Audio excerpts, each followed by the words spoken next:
بسم اللہ الرحمن الرحیم۔ السلام علیکم، آپ دیکھ رہے ہیں الف نیوز اور میں ہوں آپ کے ساتھ ماجد علی۔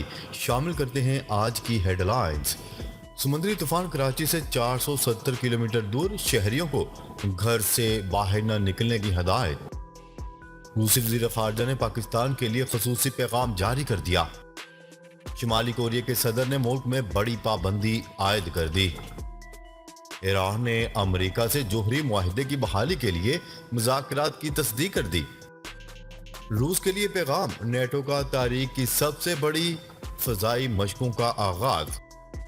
امریکہ کی 43 چینی کمپنیوں پر پابندی ایکسپورٹ کنٹرول لسٹ میں شامل کر لیا گیا۔ سعودی عرب خطے میں تنازعات کے پرامن حل کی حمایت کرتا ہے۔ شہزادہ فیصل بن فرحان۔ 1 جولائی سے پیٹرول کی قیمتوں میں 30 سے 40 روپے تک کمی کا امکان۔ پاکستان اور دنیا بھر کی خبروں سے باخبر رہنے کے لیے الف نیوز کو سبسکرائب کر لیں۔ ہیڈ لائنز آپ نے جانی، اب بڑھتے ہیں خبروں کی تفصیلات کی طرف۔ سمندری طوفان کراچی کے جنوب سے 470 کلومیٹر دور، سندھ حکومت نے تیز ہوائیں چلنے کی صورت میں کراچی کے شہریوں کو گھروں سے باہر نہ نکلنے کی ہدایات جاری کر دی۔ محکمہ موسمیات کے مطابق سمندری طوفان نے بحیرہ عرب کے شمال اور شمال مغربی حصے کی جانب رخ کر لیا۔ طوفان کراچی کے جنوب میں 500 کلومیٹر دور جبکہ ٹھٹھا سے فاصلہ 530 کلومیٹر ہے۔ سمندری طوفان کا اورماڑہ سے فاصلہ 630 کلومیٹر ہے۔ محکمہ موسمیات نے بتایا ہے کہ سمندر میں 40 فٹ تک اونچی لہریں اٹھ رہی ہیں۔ سازگار ماحولیاتی حالات طوفان کی شدت برقرار رکھنے میں مددگار ثابت ہو رہے ہیں۔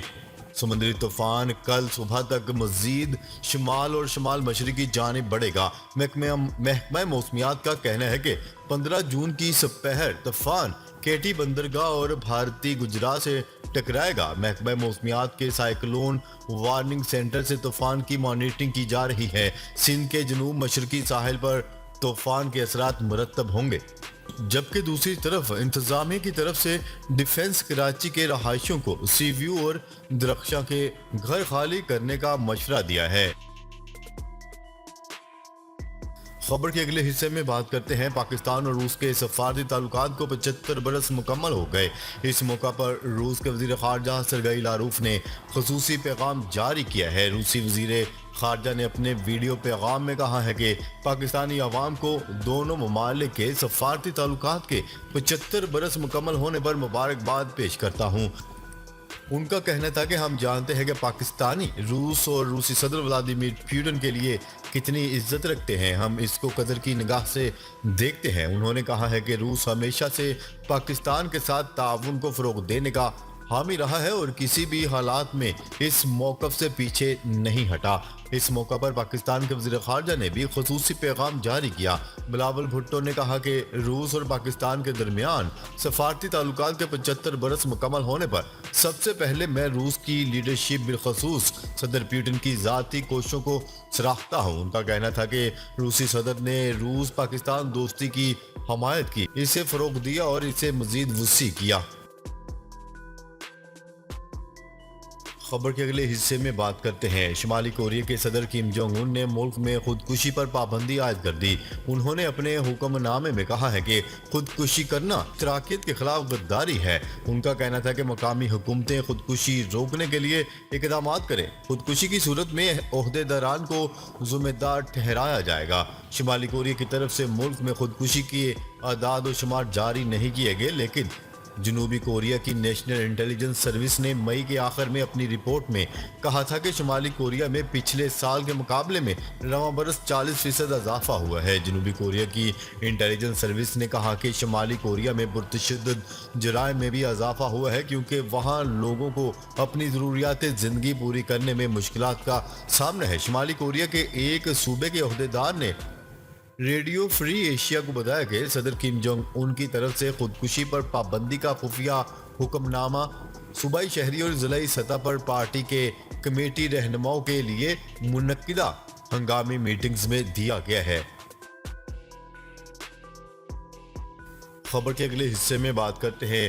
ایران نے سلطنت عمان کی ثالثی میں امریکہ سے جوہری معاہدے کی بحالی کے لیے مذاکرات کی تصدیق کر دی۔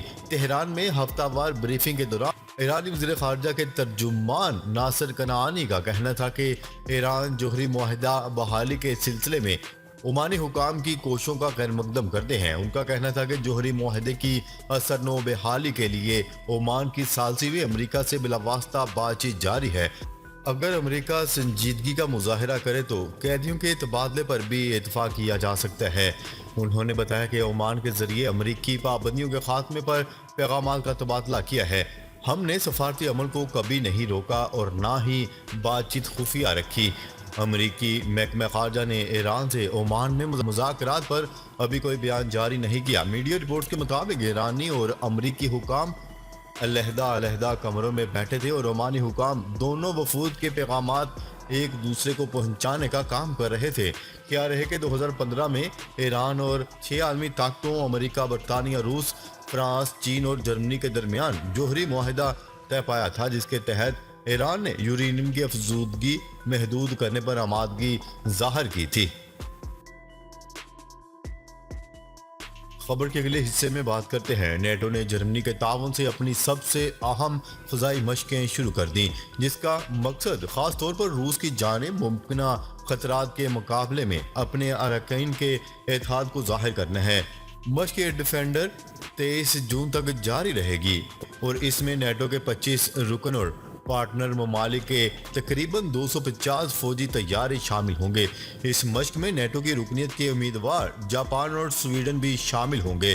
ان مشقوں میں 10,000 تک لوگ حصہ لے رہے ہیں، جن کا مقصد بحیرہ اوقیانوس کی سرزمین پر واقع شہروں، ایئرپورٹس اور بندرگاہوں پر حملے کی صورت میں باہمی تعاون کو بڑھانا اور ڈرونز اور کروز میزائلوں سے تحفظ فراہم کرنا ہے۔ 2018 کی مشق کا تصور روس کی طرف سے 2014 میں کریمیا کے الحاق کے جواب میں کیا گیا تھا۔ خبر کے اگلے حصے میں بات کرتے ہیں۔ امریکہ نے 43 چینی کمپنیوں کو ایکسپورٹ کنٹرول لسٹ میں شامل کر لیا۔ عالمی خبرساں ادارے کی رپورٹ کے مطابق ان کمپنیوں کی سرگرمیوں سے امریکی قومی سلامتی کو لاحق خطرات پر لسٹ میں ڈالا گیا۔ ان کمپنیوں پر امریکی ایکسپورٹ حاصل کرنے پر پابندی ہوگی۔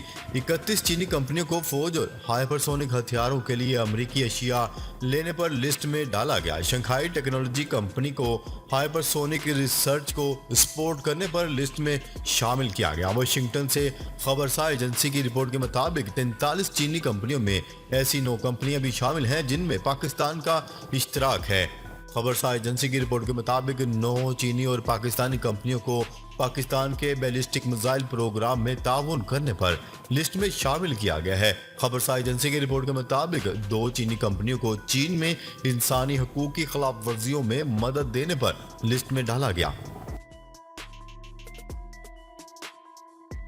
خبر کے اگلے حصے میں بات کرتے ہیں۔ سعودی وزیر خارجہ شہزادہ فیصل بن فرحان کا کہنا ہے کہ سعودی عرب ریاستوں کی خود مختاری، آزادی اور خطے میں تنازعات کو پرامن طریقے سے حل کرنے کی حمایت کرتا ہے۔ شہزادہ فیصل بن فرحان نے ریاض میں عرب ملکوں اور بحر الکاہل جزائر گروپ کے درمیان مشترکہ وزارتی اجلاس کے دوران کہا ہے کہ سعودی عرب مشترکہ اور انتہائی ضروری عالمی چیلنجز پر توجہ مرکوز کیے ہوئے ہے۔ ان چیلنجز میں فوڈ سیفٹی، سپلائی چین میں رکاوٹوں، موسمیاتی تبدیلی اور پائیدار ترقی کے حصول جیسے معاملات شامل ہیں۔